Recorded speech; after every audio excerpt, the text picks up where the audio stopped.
Zone में Yahya Sinwar, Israel में मचेगा हाहाकार। इजराइल का मोस्ट वांटेड फिर मौत बांटने आया। इजराइल में फैला 7 अक्टूबर वाला टेरर। नेतन्याहू के पास सिर्फ 24 घंटे। चेहरा देखिए, चाल देखिए, इनके पूरे चरित्र को बस इस एक बात से जानिए कि इजराइल जैसा देश इन्हें खान यूनुस का कसाई कहता है और गाजा का लादेन भी इन्हें बताया जाता है। जिस नाम से ये दुनिया भर में कुख्यात हैं वो है याह्या सिनवार। हमास के सुप्रीम कमांडर याह्या सिनवार की वॉर जोन में धमाकेदार एंट्री हुई है, जिसके बाद से खून खराबे की लिमिट क्रॉस हो गई है। इजराइल ने भी पूरी ताकत झोंक दी है, जिससे गाजा युद्ध क्लाइमैक्स के मोड़ पर पहुंचता दिख रहा है। गाजा में बेहिसाब बारूद बरस रहा है। आसमान से जंगी जेट मौत बरसा रहे हैं। जमीन पर तोप से, रॉकेट लॉन्चर से, मशीन गनों से चुन चुन कर हमास के अड्डे बर्बाद किए जा रहे हैं। इजराइल का ऑपरेशन राफा फुल फोर्स में एक्टिव है। राफा के पूर्व हिस्से को इजराइल ने तोपखाने से धुआं धुआं कर डाला है। इजरायली डिफेंस फोर्स ने दावा किया है कि जमीनी हमले में कोई रोक नहीं लगाई जाएगी, किसी की भी अब नहीं सुनी जाएगी, क्योंकि जिस दुश्मन की तलाश नेतन्याहू को है वो अब खुलकर जंग में सामने आ चुका है। याह्या सिनवार के युद्ध के मैदान में आने का मतलब क्या है? क्यों हमास चीफ ने नेतन्याहू को चुनौती देते हुए वॉर फ्रंट पर हमास लड़ाकों से वॉर मीटिंग की? इसे जानना जरूरी है, लेकिन पहले देखिए राफा फ्रंट पर बारूदी तांडव का लेवल कहां तक पहुंच चुका है।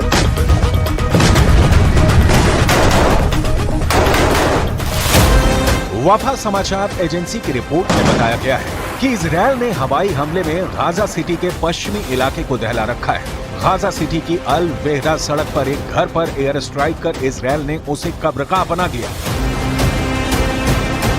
इजराइल की स्ट्राइक का टारगेट अब सिर्फ रफा क्रॉसिंग है, जिसे नेतन्याहू ने जीतने तक जंग जारी रखने का ऐलान मार्च महीने में ही कर दिया था। प्रेसिडेंट जो बाइडेन को इजराइल ने साफ मैसेज दिया था कि इजराइल रफा से हमास के सफाए तक युद्ध खत्म नहीं करने वाला। रफा की अहमियत इस जंग में क्यों इतनी अहम है, इसे भी जान लीजिए।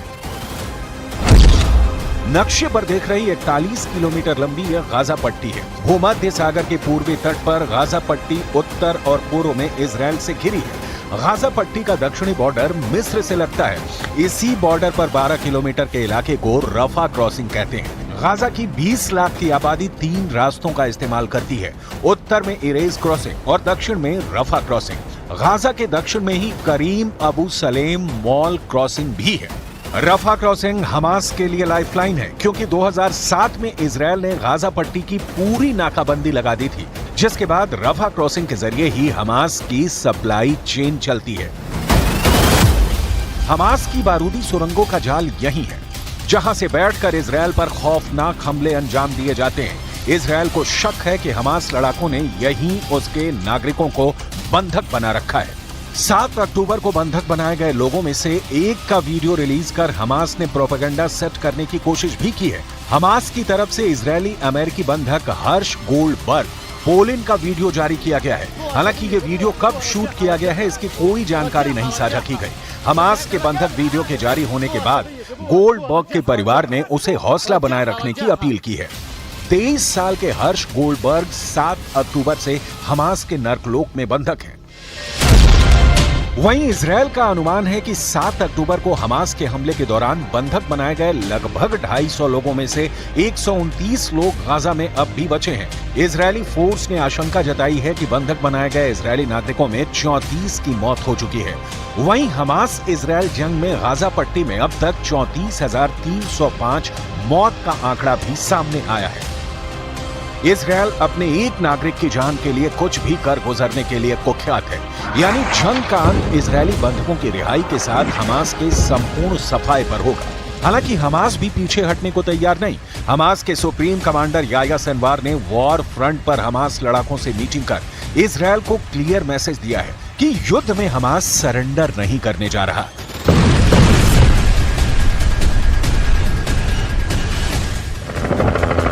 इकसठ साल के याह्या सिनवार अबू इब्राहिम के नाम से जाने जाते हैं। याह्या सिनवार को पहली बार इजरायल ने 1982 में गिरफ्तार किया था। 1985 में याह्या इजरायल के शिकंजे में दोबारा आए थे। उन्हीं दिनों याह्या ने हमास के संस्थापक शेख अहमद यासीन का भरोसा जीत लिया। 1987 में हमास की स्थापना के 2 साल बाद याह्या ने इसके बेहद खतरनाक कहे जाने वाले अंदरूनी सुरक्षा संगठन अल मज़द की स्थापना की। उस वक्त याह्या की उम्र केवल 25 बरस थी। 2011 में कैदियों के अदला बदली के समझौते के तहत इजरायली सैनिक गिलाड शलिट के बदले याह्या सिनवार जेल से आजाद हुए। तब से आज तक याह्या सिनवार इजरायल के सबसे बड़े खलनायक बने हुए हैं। 7 अक्टूबर 2023 को इजरायल में जो खूनी कोहराम मचा, उसकी कमांड भी याह्या के हाथों में थी। एक बार फिर जंग के मैदान में बेखौफ होकर याह्या सिनवार के आने का मतलब है कि हमास जल्द बड़े पलटवार की तैयारी में है। हमास का अगला हमला इस युद्ध को सबसे खौफनाक दौर में ले जाएगा।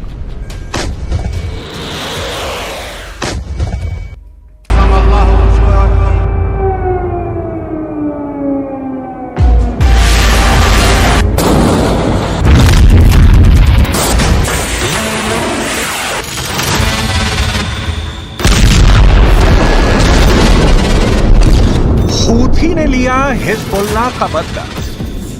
जिस वक्त इजरायली सेना गाजा और रफा में चुन चुन कर हमास के लड़ाकों को मार रही थी, उस वक्त हिजबुल्लाह उत्तरी इजरायल पर लेबनान की तरफ से भीषण हमले कर रहा था। जिस वक्त इजरायल हिजबुल्लाह के 40 ठिकानों पर हमला करके उसके आधे से ज्यादा टॉप कमांडर को मार रहा था, ठीक उसी वक्त लाल सागर में यमन के हूथी विद्रोही नौसेना मिसाइलों से अमेरिका और इजरायल के लड़ाकू युद्धपोत पर भीषण हमला कर रहे थे। मिडिल ईस्ट और पश्चिम एशिया में इस वक्त इजरायल अमेरिका की शय पर कोहराम मचाए हुए है। लेकिन ये भी सच है कि ना तो हमास, ना हिजबुल्लाह और ना ही हूथी के लड़ाके हमला करने से चूक रहे हैं। और इसके पीछे की सबसे बड़ी वजह है ईरान, जो इजरायल के वजूद को खत्म करने पर आमादा है। अब आप ये देखिए, भारी हथियारों से लैस अमेरिका और इजरायल के जंगी जहाजों पर हूथी ने कैसे हमला किया है। अमेरिका इजरायल पर हूथी का हमला। ईरान समर्थित हूथी विद्रोहियों ने फिलिस्तीन और हिजबुल्लाह पर हुए हमलों का बदला लाल सागर में लिया है। हूथी के दावे के मुताबिक हूथी ने मिसाइलों से अमेरिका और इजरायल के जंगी जहाजों पर हमला किया है। जानकारों के मुताबिक 2 हफ्ते बाद हूथी का ये पहला बड़ा हमला अमेरिका और इजरायल के खिलाफ बताया जा रहा है। हूथी के मिसाइल हमले में अमेरिका और इजरायल के जंगी जहाजों को नुकसान की खबर है। दावा तो यहाँ तक किया जा रहा है कि हूथी के मिसाइल हमलों को रोकने में अमेरिका और इजरायल की नौसेना नाकाम साबित हुई है।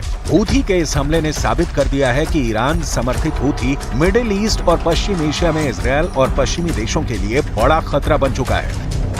हमास और हिजबुल्लाह के लड़ाके जहां जमीन के जरिए ज्यादा हमले कर रहे हैं, तो वहीं हूथी विद्रोही समंदर के रास्ते हमले कर रहे हैं। यही वजह है कि अमेरिका और ब्रिटेन ने मिलकर यमन में हूथी ठिकानों पर पिछले 3 से 4 महीने में कई दर्जन भयानक हवाई हमले किए हैं। हूथी विद्रोहियों का आरोप है कि अमेरिका और ब्रिटेन ने मिलकर यमन के करीब 424 ठिकानों पर हवाई हमले किए हैं, जिसमें कई दर्जन लोग मारे गए हैं। यही वजह है कि अब हूथी विद्रोहियों ने हमले तेज कर दिए हैं।